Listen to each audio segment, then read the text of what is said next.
dalam masalah ini, ya, dalam masalah ini disebutkan bahwasanya yang kedua tadi, istri tersebut memang wanita tersebut istrinya. Yang kedua, ayyu'ayyina zawj mutallaqata bil isyarati au bisifati au binniyati. Di mana si suami benar-benar mencerai istrinya baik dengan cara mengisyarat atau memberikan kriteria atau disebutkan dalam niatnya. Misalnya dengan isyarat. Ini ada 4 orang istrinya ini. Kamu Zainab, saya cerai. Atau nggak pakai Zainab lah. Kamu ditunjuk pada si Zainab misalnya, saya cerai. Jatuhlah. Yang ditunjuk, yang nggak ditunjuk tidak. Itu dengan isyarat. Kamu hari ini saya cerai. Jatuhlah talak itu terhadap istri yang dia tunjuk. Atau dengan sifat, menyebutkan kriteria. Saya menceraikan istri saya yang paling pendek. Ukurlah siapa yang paling pendek. Siapa yang paling pendek, maka jatuhlah talak kepada istrinya tersebut. Nah, demikian. Atau bisa juga kriteria itu merupakan sebuah identitas nama. Ya, saya menceraikan istri saya si Salma, misalnya. Jatuhlah talak tersebut terhadap wanita yang disebutkan kriterianya. Kalau tadi kan hanya ditunjuk, kalau ini menyebutkan kriteria.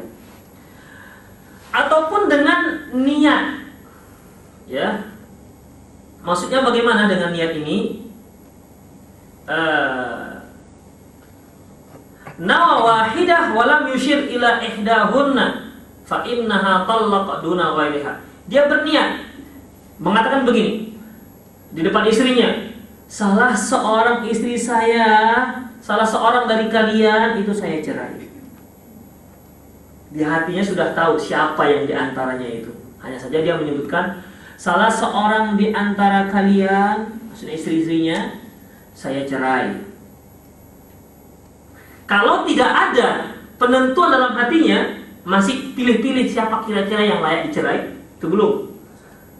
Belum jatuh talaknya. Tapi kalau di dalam hatinya sudah ada salah satu yang terpilih di antara kalian ada yang saya cerai, ada dalam hatinya yang terpilih, maka yang terpilih itulah sudah jatuh cerai. Nah, demikian.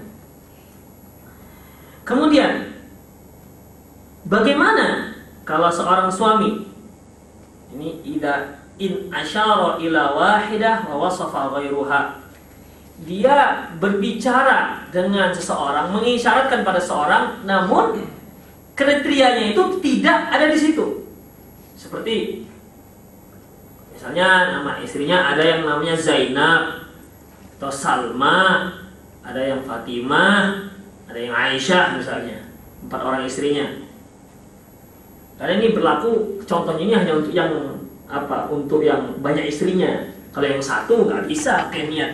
Saya niatkan di antara kalian ada yang saya ceraikan. Enggak, cuma satu kok pakai kalian. Ya, nggak usah pakai kalian. Memang udah cuma satu, sudah terbukti satu. Jadi sudah tertuju, begitu. Ya, ini untuk yang memiliki istri lebih daripada satu. Misalnya begini, dia berbicara kepada istrinya Zainab. Ya Zainab, si Salma istrinya juga itu saya cerai. Padahal yang bicara dengan Zainab. Ya Zainab, si Salma sudah saya cerai. Maka Salma itu talak. Yang si Zainab ya tidak, dia cuma dianggap diajak bicara saja. Nah, demikian. Ya, itulah mengenai yang berkaitan dengan istri yang ditalak. Kemudian yang selanjutnya, syarat yang ketiga, muta'alliqatun bi sighatit talaq, berkaitan dengan lafaz talak. Jadi ada terbagi 3 ini. Pertama, berkaitan syarat sahnya talak yang berkaitan dengan suami. Yang kedua, syarat sahnya talak yang berkaitan dengan istri. Sekarang akan bicarakan mengenai lafaz talak itu yang bagaimana hingga dikatakan sahlah talak tersebut. Nah, yang pertama yaitu mengenai lafaz yang jelas, lafaz yang terang-terangan. Ini nanti kita kajikan pada Kamis yang akan datang. Kita masih punya waktu sekitar 15 menit ya Pak ya. Targetnya jam 1 selesai. Iya, jam 1 selesai. Kenapa? Kena tegur kemarin. Hampir setengah 2. Dulu, iya. Demikianlah para ikhwatiddin, insyaallah mengenai lafaz talak akan kita bicarakan pada kajian yang akan datang. Aku qouli hadza wa astaghfirullah li wa lakum wa lisal muslimin innahu wal ghafur. Silakan, ada yang bertanya.